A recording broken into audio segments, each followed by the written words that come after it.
नमस्कार मेरे प्यारे श्रोताओं, मैं आप सभी लोगों का हार्दिक स्वागत और अभिनंदन करता हूं।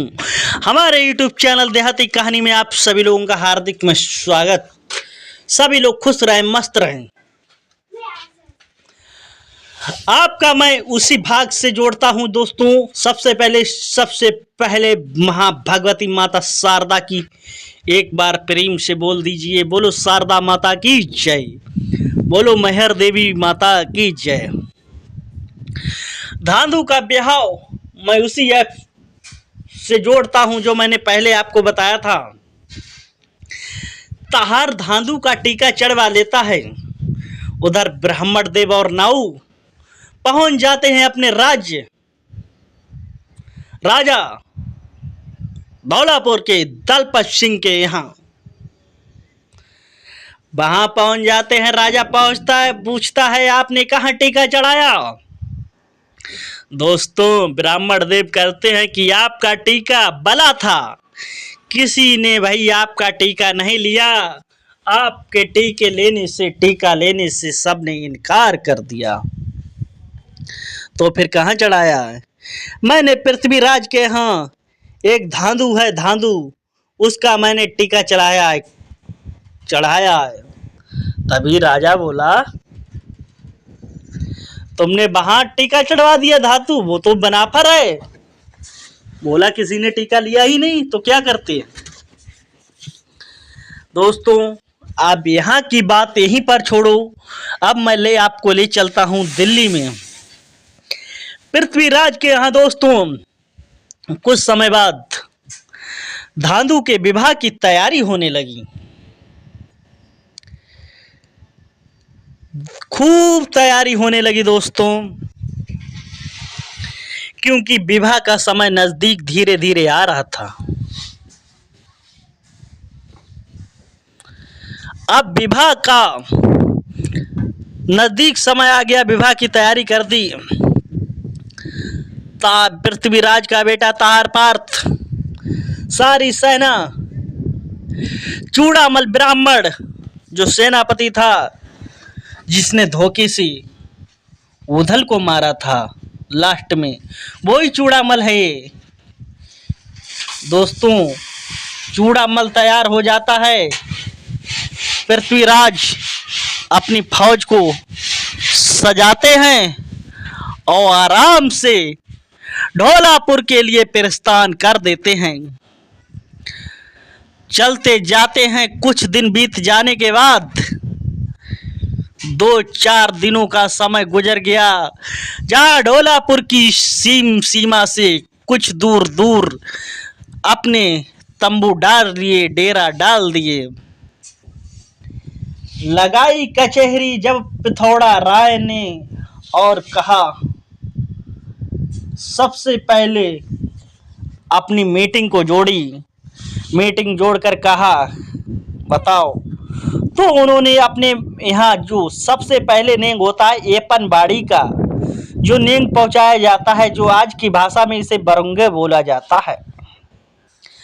भाई साहब एपनबाड़ी को भेजा दलपत सिंह राजा के दरबार में।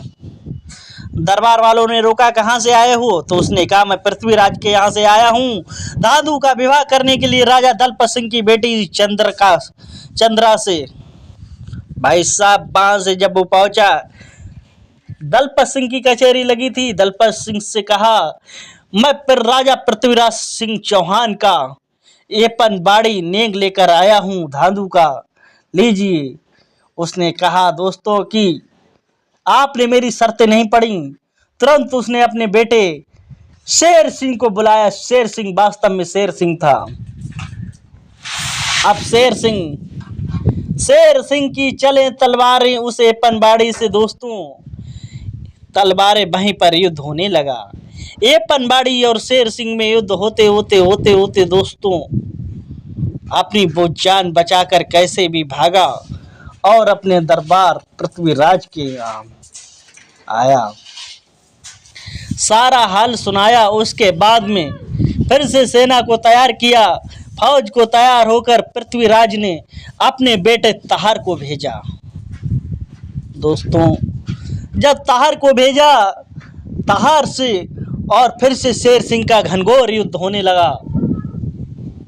जब घनघोर युद्ध होने चला लगा, क्योंकि तहार की फिर एक ना पेश गई, क्योंकि वो सारी शक्ति को हीन कर रही थी। उसने वहां की महान जादूगरनी गेंदा को बुलाया। दोस्तों, गेंदा शक्ति को चलने नहीं दे रही थी, इसलिए बातों बातों में बड़ी बातों बातों में ही गाली बढ़ गई। अब बहुत तलवार चलने लगी, खनकने लगी तलवार।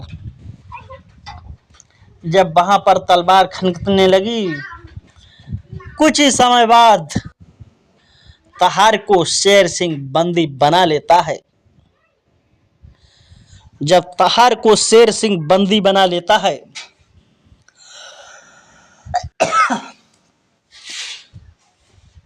उसके बाद में जब पता लगता है सेना, जब किसी राजा का बेटा सेनापति अगर उसका मुख्य मालिक सेना का बंदी हो जाए तो सेना युद्ध लड़ना बंद कर देती है और वापस प्रस्थान करने लगती है। जब उसके बाद में जब तहार बंदी बन चुका है, फिर भाई साहब क्या होता है, अब कोई लड़ने के लिए उनके पास ब्राह्मण देव था चूड़ामल भी अपनी फौज सजाता है।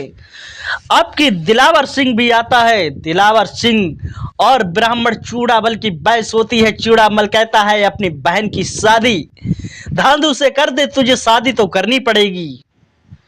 अब दोनों में बातों में गाली गलौज होता है। गाली गलौज होते होते हो जाता है विवाद। विवाद होते होते खटकने लगती है तलवारें। अब होने लगता है चूड़ामल और दिलावर में महान युद्ध। खेतों में बजने लगती हैं तलवारें।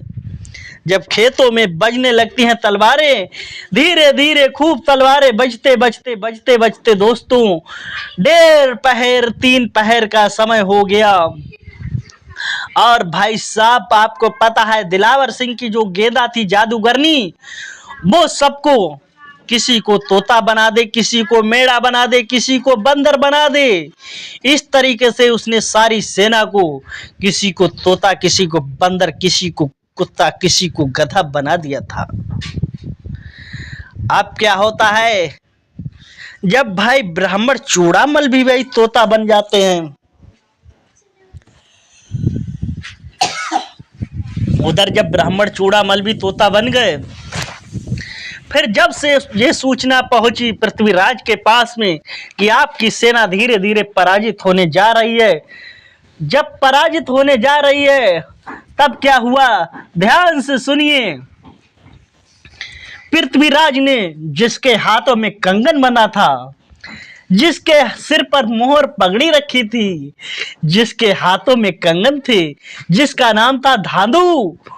धांधू महावीर बलवान योद्धा था। जो धांधू वीर योद्धा था, धांधू ने अपने कपड़े निकाले और तुरंत बांधी तलवार चल देता है युद्ध के मैदान में। धांधू जब पहुंचा, धांधू और दिलावर और शेर सिंह का घनघोर युद्ध होता है। भाई साहब, जीजा और साले का महान युद्ध होता है। अभी जीजा साले बने नहीं, थोड़ी देर में बन जाएंगे। जब महान युद्ध होता है, उधर वो जादूगरनी थी, वो गेंदा बहुत बड़ी जादूगरनी थी, राजा जादू पर फूलता था। उधर वो भूरा देव था, जो देव, वो सबसे पहले आया धांधू से, कहीं मैं तुझे चबा जाऊंगा, क्योंकि मगर धांधू ने तलवार निकाले, जो चूड़ा देव था उसके हाथ काटकर चूड़ामल देव के ऊपर बैठ जाते हैं। वो था कौन? धांधू।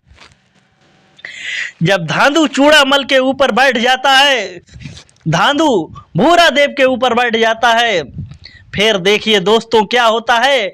उसके बाद में जब एक पेश नहीं गई, दिलावर सिंह, शेर सिंह ने तुरंत गेंदा जादूगरनी थी वो धौलापुर की, उसको बुलाया। उसने जादू मंत्र से भाई साहब धांधू को कैद कराकर और उसमें जो भक्सी होती थी राजाओं की, उसमें डलवा दिया। जब उसमें कौन पड़ गया है, जब दलपत सिंह के सैनिक धांधू को पकड़कर, जकड़कर, हथकड़ी डालकर, पांव में बेड़ी, डालकर धय में फेंक देते हैं। बक्सी होती थी जो नीचे, उसमें डाल देते हैं। जब ये सब सुना पृथ्वीराज ने, पृथ्वीराज के होश उड़ गए। पृथ्वीराज की एक भी पेश नहीं जा रही है। पृथ्वीराज करे तो क्या करे दोस्तों, इंसान हो तो उनसे लड़ो। यहाँ के जादुओं से कौन लड़ेगा, यहाँ के देवों से कौन लड़ेगा।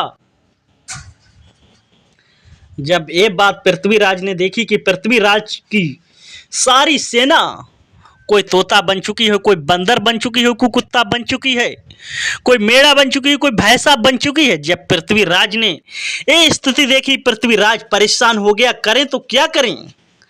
पृथ्वीराज ने देखी जब ये दशा कि इनसे पेश कोई नहीं जाएगा। अब दोस्तों पृथ्वीराज उस धांधु को वहीं पर छोड़कर अपने दिल्ली के लिए चला आता है। उधर उसका तहार बेटा, किसी चौड़ा माल किसी का पता नहीं लग रहा है, क्योंकि सब जादू में फंस गए हैं। जादू में चक्कर में कोई अलग अलग जानवर बना हुआ है। अब करे तो पृथ्वीराज क्या करे। पृथ्वीराज वहीं से अपनी कचहरी दिल्ली के लिए प्रस्थान करता है, दरबार संचालन करने लगता है। अब मैं आपको अगले भाग वॉल्यूम नंबर 3 में सुनाऊंगा। जो लास्ट की लड़ाई देखिए दोस्तों, धांधु का विवाह कैसे होगा, धांधु को छुड़ाने कौन आएगा, धांधु कैसे छूटेगा, और जो धांधु की सेना, पृथ्वीराज की सेना तोता बिल्ली कौआ बना हुआ है, इसे कौन पुनः सही करेगा। आगे का भाग वॉल्यूम नंबर 3 में आपको मैं सुनाऊंगा। सबसे पहले फिर से एक बार शारदा माता की जय बोल दीजिए। ज़्यादा समय ना लेते हुए आपको सीधे मैं भाग 3 में मिलूंगा। जय हिंद, वंदे मातरम।